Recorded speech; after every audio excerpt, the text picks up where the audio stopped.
Focused and fearless. Here's everything you need to know as you jumpstart your day. I'm Diego Castro. At least 2 are reported injured after a magnitude 6 earthquake rocked Davao de Oro Wednesday night. The epicenter of the earthquake was located in New Bataan at around 6:44 p.m. PHOX warns residents of possible aftershocks. Intensity 5 was recorded in New Bataan, while Intensity 4 was reported in Davao City and Bislig City, Surigao del Sur. The Municipal Disaster Risk Reduction Management Office is still assessing the damage caused by the earthquake. Classes in all levels have been suspended in Davao de Oro. Work in government offices today have also been suspended. Newly installed Social Welfare Chief Rex Gatchalian vows to improve the agency's aid distribution. Gatchalian told The Big Story that he aims to make the DSWD's logistics mechanism more superior. He said the agency could collaborate with the private sector to be more responsive in times of calamities. We have to start looking at the distribution channel from a micro point of view, smaller bite-sized areas, so that we can be more responsive in a faster time, and we can also work with third-party logistic companies like what we did, like what the country did during the COVID pandemic. I was a witness to that, where we were trying to shuffle things from left to right at the fastest possible time that time, kasi may expiry date and may handling considerations. I always say na, if basic goods can reach sa pinakasulok ng bansa, I'm sure relief goods can be handled the same way. The Secretary also promised to continue the DSWD streamlining and digitalization efforts. Gatchalian replaced Erwin Tulfo, whose appointment was bypassed twice by the Commission on Appointments. We will just continue the streamlining of procedures, steps, reduce the requirements, then we can digitalize that. I think the devil will be in the details and the devil lies in the data. We have to make sure that we clean up the database, and we have to make sure that we're talking from the same point of view. Senators are pushing for heavier punishment on managers of the proposed Maharlika Investment Fund. Camille Samonte with the story. We will not rush. We will take our time in order to arrive at the best version possible for the benefit of the Filipino people. That's the promise that Senator Mark Villar made as the upper chamber tackles the proposed Maharlika Investment Fund bill. The proposal was filed by Villar, who is also the chairman of the Committee on Bank, Financial Institutions and Currencies. On Wednesday, senators took turns in examining the bill. They were briefed by economic managers who presented the objective and benefits of the MIF. With the fund, National Treasurer Rosalia De Leon believes the debt of the country will decrease. Instead of the national government borrowing for these infrastructure projects, there can already be some take-up by the fund, or some other private ventures would also be co-investing in the fund. Senator Risa Hontiveros, however, warned that the MIF may become a liability since no new source of funds have been identified. Hontiveros also questioned the weak penal provisions of the bill. Under the proposal, members of the MIF Board of Directors involved in corruption will only fined as low as 500,000 to 1 million pesos. Ridiculously napakababa, considering na yung Maharlika Investment Fund mag-handle ng billions of pesos. Ni walang forfeiture ng ill-gotten wealth in favor of government. Walang perpetual disqualification from public office for offenses committed by government officials. But Finance Secretary Benjamin Diokno said the penal provision can still be amended by the Congress. Senator Sonny Angara meanwhile inquired on accountability in case of loss of investment. Diokno said it is difficult to impose penalty on board members over this, as the fund's performance will depend on economic factors. Meron pong cap na 2% sa administrative expense, 2% of the fund. Okay? So you cannot go beyond that. Okay? So you cannot misuse the fund unnecessarily. But what about, how about for wrong decisions in instance, waste or decisions which resulted in losses? Yung losses po, mahirap pong bigyan ng, kasi depende rin po performance ng fund sa economic cycle.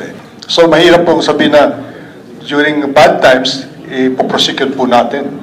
Senators also questioned the composition of the 15-member board of directors and possible tax exemptions. Sila nga 5 individuals lang ang board nila. Kailangan ba talaga ng board ng 15 members? The original executive department's proposal was 7.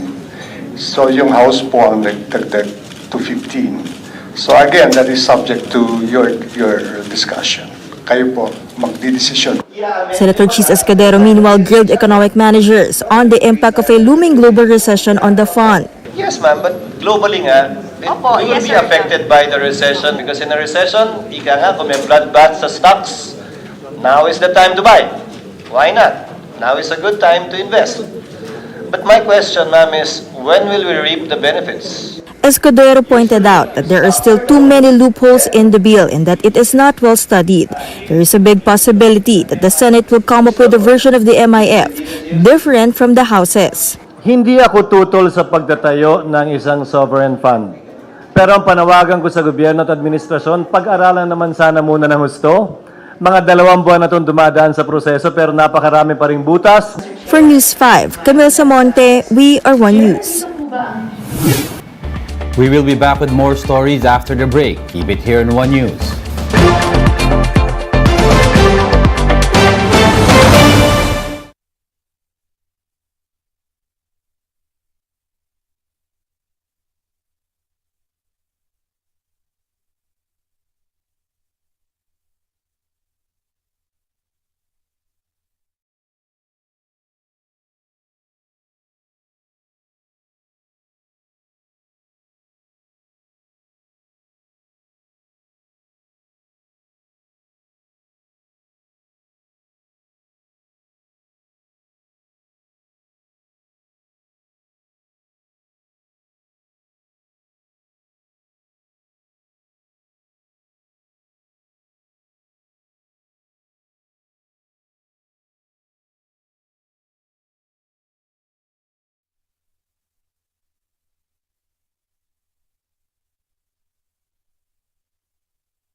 You're still watching One News Now. I'm Diego Castro. United States Defense Secretary Lloyd Austin is now in the Philippines as Washington pushes for expanded access to Philippine military bases. First in his agenda on Wednesday was to visit the Western Mindanao Command to check on U.S. troops stationed in Zamboanga City. Austin is expected to hold meetings with President Marcos, Defense Chief Carlito Galvez, and Foreign Affairs Secretary Enrique Manalo. Among the issues expected to be discussed include Washington's proposal for additional sites under the Enhanced Defense Cooperation Agreement, or EDCA. This deal allows the U.S. temporary access to Philippine bases for joint training, pre-positioned equipment, and military housing. A 5-man committee that is set to review the courtesy resignations of PNP senior officials has been named by the Interior Department. Maricel Halili with the details.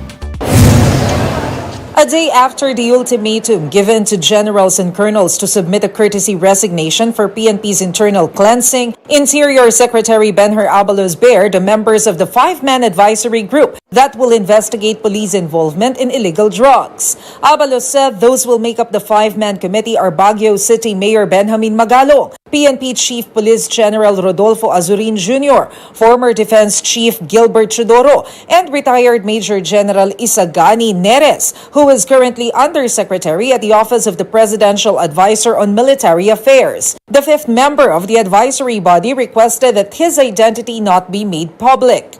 I am definite that this advisory group shall remain apolitical throughout the process of screening and in the end, penalize only those guilty and involved in the illegal drugs trade. Since Azurin is part of the advisory group, this means his courtesy resignation was not accepted. According to Abalos, the PNP chief can greatly contribute to the investigation because he knows the organization from top to bottom. Abalos reported that out of the 955 PNP officers, that includes full colonels and generals, 12 did not submit their courtesy resignations. Of the 12, 5 have retired and 6 are retiring, leaving only 1 officer who did not heed the call. We fully respect his right. As I've told you before, we are not ordering or commanding anyone. It was just an appeal. I would like to reiterate, it's an appeal No sanctions will be done, nothing at all. But syempre, aalamin namin bakit. No? Bakit ayaw niya? Abalos added that there is no form of punishment should one decide not to submit their courtesy resignation. However, they will still not be exempted from the investigation. Even without this call for resignation of the generals and colonels, there will always be continuous monitoring about drugs, continuous build-up of cases. Importante yan, up to the lowest rank. The advisory group is set to examine each of the courtesy resignation submissions. They will carefully consider whose resignation should be accepted and who should remain in the PNP. After going through the advisory group, it will be elevated to the National Police Commission for further investigation. The advisory body is expected to complete its review within 3 months. For News 5, Maricel Halili, We Are One News. And that's it for this hour. Join us again at 7:45 a.m. as we continue to monitor the day's biggest stories. You can also catch One News on Signal Play. Register an account now at signalplay.com so you can stream One News live anytime, anywhere. I'm Diego Castro. We are One News. All sides, all the time.